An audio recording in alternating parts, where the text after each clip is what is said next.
अस्सलाम वालेकुम दोस्तों हमारी आज की वीडियो का मौजू है जो हाल ही में चंद रोज़ पहले शाह महमूद कुरैशी साहब ने सऊदी अरब के हवाले से एक बयान दिया है, तो उसको लेके सोशल मीडिया पर एक बहस का आगाज़ हो चुका है।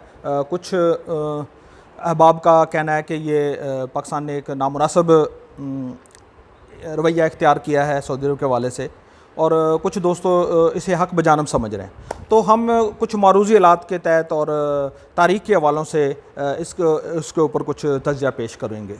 तो इससे पहले आपको मौसम के हवाले से अपडेट दे दें कि पिछले काफ़ी दिनों से लाहौर में और पूरे पंजाब में शदीद हबस और गर्मी का आलम था। तो आज सुबह आँख खुली तो बड़ी तेज़ बारिश हो रही थी बाहर, तो जिससे मौसम बहुत खुशगवार हो गया और हर तरफ जल थल हो गई। तो अब हम आते हैं अपने मौजू की तरफ। तो दोस्तों जैसा कि आप सब ने सुना होगा कि पीटीआई की गवर्नमेंट ने, शाह महमूद कुरैशी ने सऊदी अरब के हवाले से एक सख्त बयान दिया है कि अब आपको पाकिस्तान के कश्मीर काज़ के ऊपर आपको हमारी हमायत करनी होगी।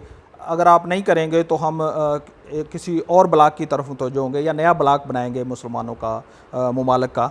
तो इस हवाले से बहुत सारे लोग ये समझते हैं कि ये एक नामुनासिब बयान है। सऊदी अरब हमारा एक मुखलिस दोस्त है जिसने हर मुश्किल वक़्त में पाकिस्तान की मदद की। तो कुछ दूसरे हल्के हैं वो ये कह रहे हैं कि ये पीटीआई की गवर्नमेंट बिल्कुल ठीक किया है। सऊदी अरब हमारा कभी भी मुखलिस दोस्त नहीं था, उसने हमेशा हमें इस्तेमाल किया है। तो उसका रवैया जो है वो एक मुतकब्बराना रवैया है। उसने हमें कभी बराबरी की सतह पे हमारे साथ तल्लुकात उस्तवार नहीं की। तो हम इस हवाले से कुछ तारीख़ी हवाले से आगाज़ करते हैं कि सऊदी अरब की जो मौजूदा गवर्नमेंट है या जो ख़ानदान आले सऊद जो इस पे हुक्मरान है, बादशाहत का चूँकि वहाँ पे निज़ाम है, तो इनकी तारीख़ कोई 100 साल पुरानी है या इससे कुछ ज़्यादा होगी।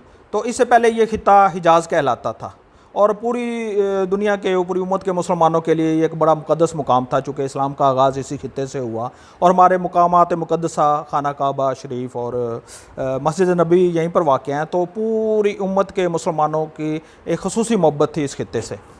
तो ये आले सऊद जब यहाँ पर काबज़ हुआ तो इसने इसका आगाज़ किया। इन्होंने यहाँ पर, चूँकि पहले खिलाफत उस्मानिया की हुकूमत थी, तुर्की की जो एक खिलाफत उस्मानिया थी, पूरी आलम इस्लाम की वो एक मुश्तरका खिलाफत थी। तो इस आले सऊद ने अंग्रेज़ों के साथ मिलकर साजिशें की और यहाँ पर बगावत की और सल्तनत उस्मानिया की शिकस्त का एक बड़ा सबब बने। तो उसके बाद से ये इन्होंने पूरे खित्ते पे कब्ज़ा जमा लिया अंग्रेज़ों की मदद से और वहाँ पर अपना एक सियासी और एक मजहबी एजेंडा नाफज कर दिया, जिसका कि इससे पहले उम्मत में कोई वजूद नहीं था। तो ये तो थी इनकी एक तारीख़।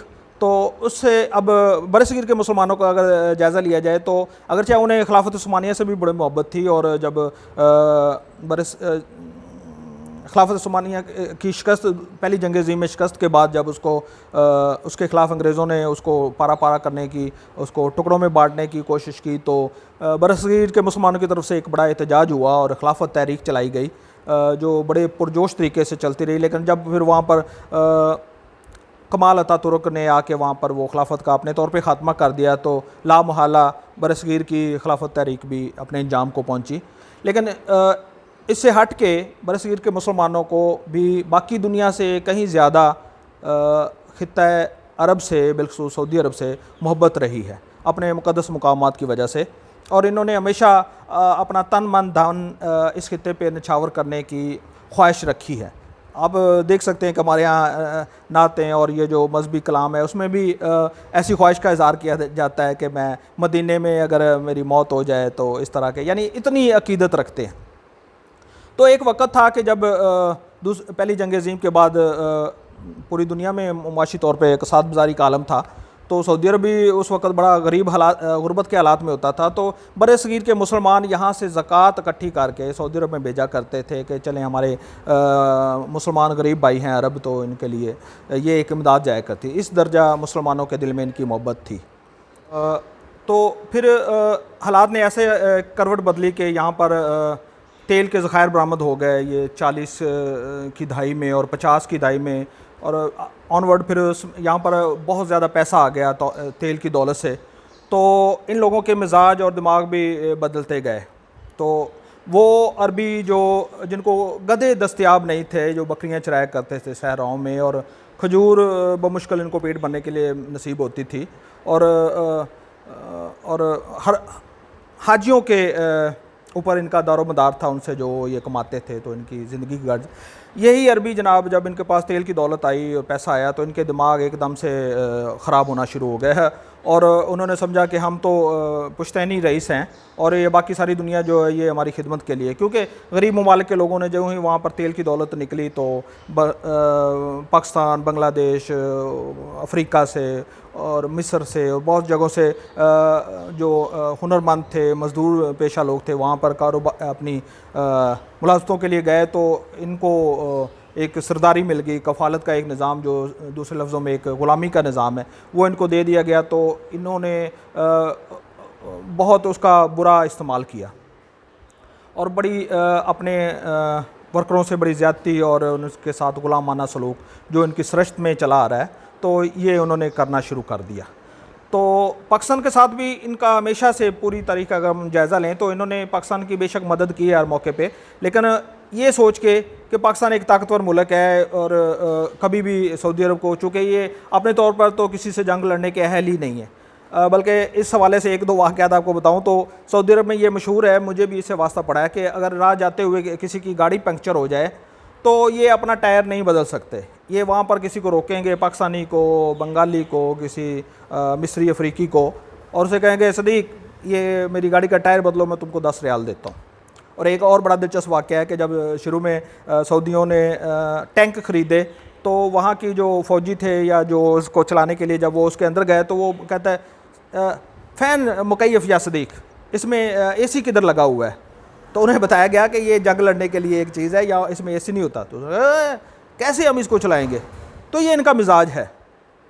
तो ये इनको पता है कि हम आसाइशों के, अयाशी के आदी हैं, तो हम जंगें नहीं लड़ सकते, और इसके लिए हमें पाकिस्तान जैसे एक ताकतवर मुल्क की पुश्त पनाही ज़रूरी है। तो इस हवाले से इन्होंने पाकिस्तान को हमेशा एक अपना कह लें कि एक बॉडी गार्ड के तौर पर उसको ट्रीट किया है। तो इन्होंने कभी हमें वो इज़्ज़त नहीं दी जो हमारे अवाम ने, हमारी हुकूमतों ने इनको दी है। तो हाँ, तारीख़ एक दौर में एक ऐसा हुक्मरान आया था, शाह फैसल, जिसको सही मायनों में उम्मत का दर्द था और जो पाकिस्तान से भी बड़ी खुसूसी मोहब्बत रखता था, लेकिन उसके बाद बाकी ये जो सारे हैं ये अमेरिका के गुमाश्ते रहे हैं। इन्होंने ये जान लिया था कि हमारी हुकूमत और हमारा ये जो सारे लल्ले तलल्ले हैं, जो याशी है, ये अमेरिका की सरपरस्ती के बगैर मुमकिन नहीं। तो अमेरिका को इन्होंने अपना सब कुछ समझा, और बाकी मुसलमान उम्मत के साथ इनका रवैया बिल्कुल ऐसा ही था जैसे अपने ग़ुलामों से, अपने कमी कमीनों से होता है। तो पाकिस्तान के साथ भी इनका यही रवैया है। जो इसकी तस्दीक वो दोस्त कर सकते हैं जिनको कभी सऊदी अरब जाना पड़ा हो, या वहाँ पर रहने वाले बिलखसूस जो वहाँ पर जॉब्स के लिए हैं, वहाँ पर मजदूरी कर रहे हैं, तो वो जानते हैं कि ये किस कदर ज़ालिम मुआशरा है।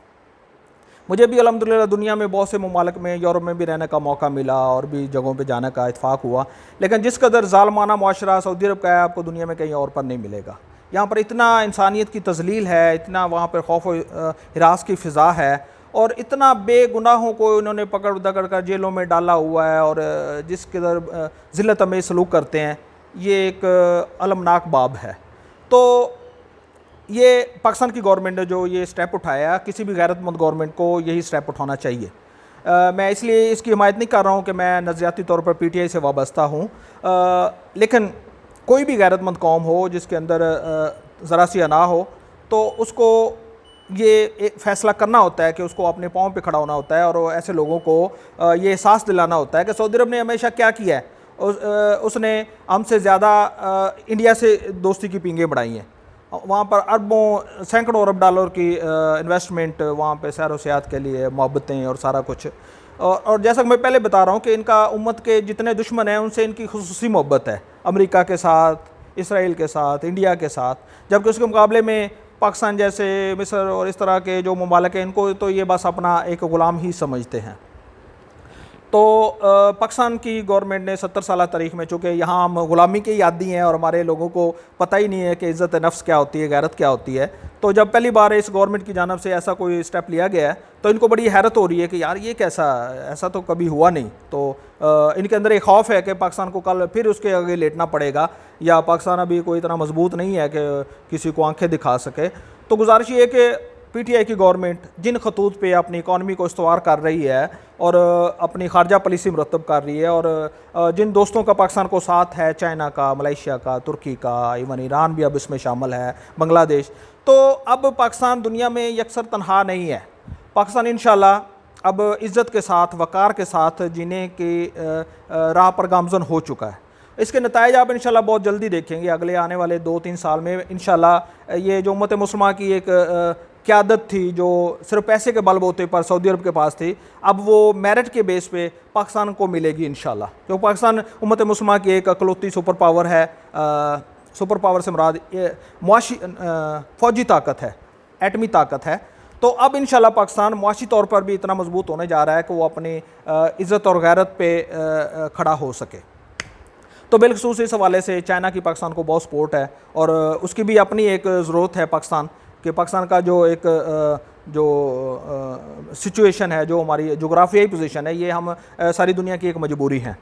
तो चाइना जो यहाँ पर सी पैक और वन बेल्ट वन रोड के हवाले से जो सारा पाकिस्तान उसका एक मरकज़ी नुक्ता है, तो इसलिए पाकिस्तान को अपनी अहमियत का एहसास है, और पीटीआई की गवर्नमेंट ने बड़ा नाप तोल कर ये स्टेप लिया है। और इंशाल्लाह पाकिस्तान को सऊदी अरब के आगे नहीं झुकना पड़ेगा। सऊदी अरब ही अपने रवैये पे नज़रसानी करेगा और वापस पाकिस्तान की तरफ आएगा। जब अमेरिका जैसे मुल्क ने, जिसने पाकिस्तान को शुरू में पीटीआई की गवर्नमेंट को आंखें दिखाई, लेकिन इमरान खान ने उसका प्रेशर बिल्कुल मुस्तरद कर दिया और नो मोर का उनको जवाब दिया, और उसके बाद अमेरिका का रवैया यकसर बदल गया। उसने पाकिस्तान से दोस्ताना और बराबरी के तल्लुकात उस्तवार करने शुरू कर दिए। तो सऊदी अरब तो कोई चीज़ ही नहीं है, किसी गिनती में नहीं। यह भी इंशाल्लाह पाकिस्तान के पीछे आएगा, और अपनी वजह से आएगा, क्योंकि उसको पता है कि वो किसी से लड़ नहीं सकता। कल अगर वो यमन जैसे एक कमज़ोर मुल्क के साथ नहीं लड़ सकता, तो बाकी किसी को वो क्या किसी के साथ कर सकता है। तो उसे पाकिस्तान की लामुहाला ज़रूरत पड़ेगी, और फिर वो मौका होगा कि हम एक बराबरी पे तल्लुकात इस्तवार कर सकेंगे। तो मेरी नज़र में ये एक बहुत गैरतमंदाना इक़दाम है पीटीआई की गवर्नमेंट का, और बहुत अच्छा स्टेप है और बर वक़्त है। तो इंशाल्लाह उम्मीद करता हूँ कि ये पाकिस्तान के हक़ में बहुत बेहतर साबित होगा, और जो नया ब्लॉक बनने जा रहे हैं दुनिया में, पाकिस्तान उसमें लीडिंग रोल अदा करेगा। तो उम्मीद करता हूँ दोस्तों ये तज़किया आपको पसंद आएगा। अगर पसंद आया तो मैं आप दोस्तों का बहुत मशकूर हूँ।